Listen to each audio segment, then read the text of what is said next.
ধর্মকথা 365 এর আজকের পর্বে আপনাদের স্বাগত। আজকের কাহিনীর নাম নাগাস্ত্রীর ছায়া, ইন্দ্রজিতের উত্থান।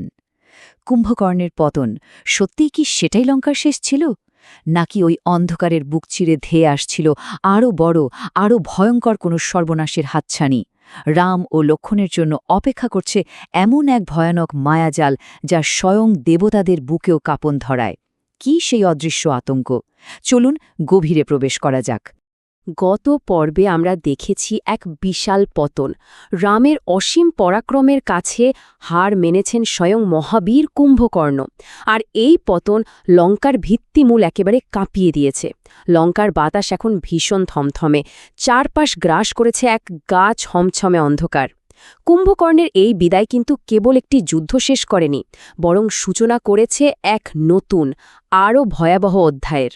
লঙ্কার প্রাসাদের ভেতরের পরিবেশটা এখন ঠিক কেমন? এক ভয়ঙ্কর, দমবন্ধ করা নীরবতা। এটা কিন্তু কোনো শান্তির লক্ষণ নয়, বরং এ হল বড়সড় কোনো ঝড়ের আগের অদ্ভুত নিস্তব্ধতা। রাজা রাবণ একেবারে স্থির হয়ে আছেন, কিন্তু তার ভেতরের শোক এখন এক সর্বগ্রাসী, অন্ধ প্রতিহিংসায় রূপ নিচ্ছে। প্রিয় ভাই হারানোর তীব্র বেদনা তাকে ভেতর থেকে আক্ষরিক অর্থেই জ্বালিয়ে দিচ্ছে। আর সেই ঘুমট অন্ধকারের মাঝেই রাবণের কণ্ঠস্বর যেন এক অশনি সংকেতের মতো বেঁচে উঠল। ওদের এর মূল্য চোকাতে হবে। অত্যন্ত নিচু কিন্তু ধীর স্বরে উচ্চারিত এই কথার মধ্যে লুকিয়েছিল এক ভয়াবহ আগুন। এটা সাধারণ কোনো ক্ষোভ ছিল না, ছিল চরম প্রতিশোধের এক ভয়ঙ্কর শপথ। ঠিক তখনই প্রাসাদের দীর্ঘ ছায়ার অন্ধকার থেকে বেরিয়ে এলো এমন একজন যে এক মুহূর্তের মধ্যে পুরো যুদ্ধের মোড় ঘুরিয়ে দিতে সক্ষম। সে রাবণের সবচেয়ে বিপজ্জনক যোদ্ধা, স্বয়ং তার পুত্র ইন্দ্রজিৎ। সে সামনে আসতেই চারপাশের পরিবেশটা হঠাৎ করেই যেন হিমশীতল হয়ে গেল। এই ইন্দ্রজিৎ সাধারণ কেউ নয়, সে রাবণের সবচেয়ে বিপজ্জনক পুত্র, মায়াবিদ্যায় চরম পারদর্শী এবং এক অজেয় যোদ্ধা। এমনকি স্বয়ং দেবতারাও তাকে ভয় পান।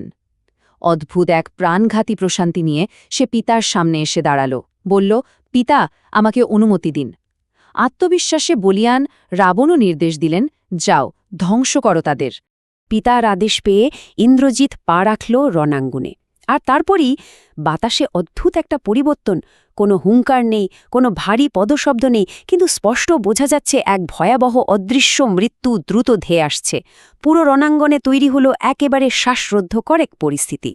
কোনো রকম পূর্ব সতর্কতা ছাড়াই শুরু হলো আক্রমণ। আকাশ থেকে আক্ষরিক অর্থেই তীরের বৃষ্টি নামল, অথচ আশ্চর্যের বিষয় হলো শত্রুর কোনো দেখাই নেই।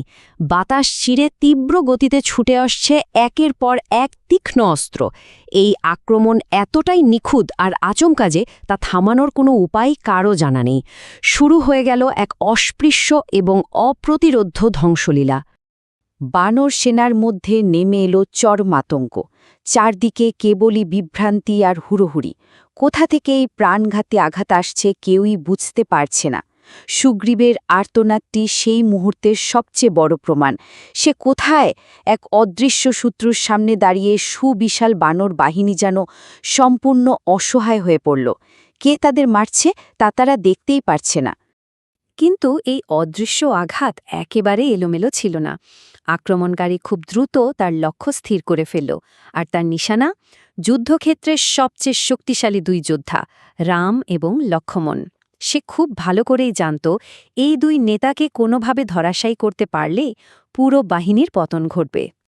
আকাশের অদৃশ্য আবরণ থেকে ইন্দ্রজিৎ এবার প্রস্তুত করল তার সবচেয়ে বড়, সবচেয়ে ভয়ঙ্কর অস্ত্র।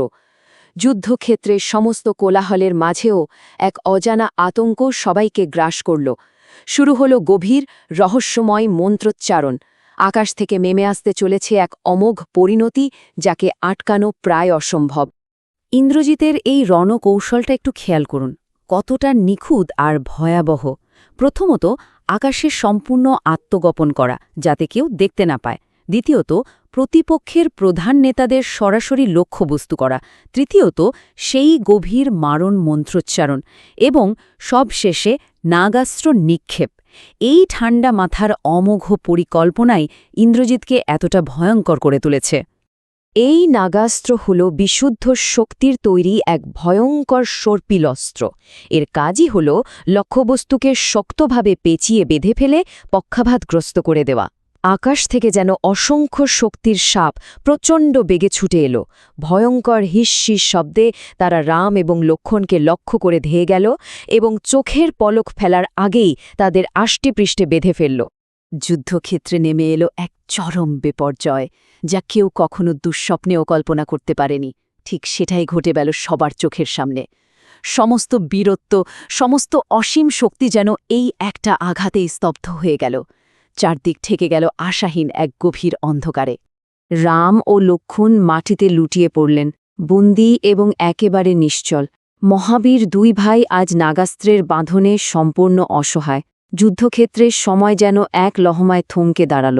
এক বিশাল শূন্যতা এবং গাঢ় হতাশা গ্রাস করে নিল উপস্থিত সবাইকে। বানর সেনা যেন একেবারে পাথর হয়ে গেছে। তাদের চোখে মুখে কেবলই চরম অবিশ্বাসের ছাপ। প্রধান দুই নেতা, যাদের ভরসায় এই যুদ্ধ, তারা আজ মাটিতে পড়ে আছেন। আর সবচেয়ে ভয়ের ব্যাপার হল যে শত্রু এই চরম সর্বনাশ করল, সে এখনও সম্পূর্ণ অদৃশ্য। সব আশা যেন এই গভীর অন্ধকারে চিরতরে হারিয়ে যেতে বসেছে। আর ঠিক এখানেই এই মহাকাব্য আমাদের এক বিশাল প্রশ্নের সামনে দাঁড় করিয়ে দেয়। রাম ও লক্ষ্মণ কি এই ভয়ানক বন্দিদশা থেকে কোনোভাবে নিজেদের মুক্ত করতে পারবেন? এই চরম অন্ধকার আর হতাশার মুহূর্ত থেকে কে উঠে আসবে তাদের রক্ষা করতে? উত্তর মিলবে আগামীতে। ধর্মকথা 365-এ প্রতিদিন শুনুন রামায়ণের এক নতুন অধ্যায়, মানব জীবনের ধর্ম, ন্যায়, ভালোবাসা ও ত্যাগের মহাকাব্য রামায়ণ। এখন শুনুন এক নতুন ধারায়। ধর্মকথা 365 আপনাদের নিয়ে যাবে এক অনন্য যাত্রায়, যেখানে প্রতিদিন একটি করে নতুন পর্বে উন্মোচিত হবে এই অমর কাহিনীর রহস্য ও মহিমা। চলুন একসাথে শুরু করি এই পবিত্র যাত্রা, রাম, সীতা, লক্ষ্মণ ও হনুমানের চিরন্তন কাহিনীর পথে।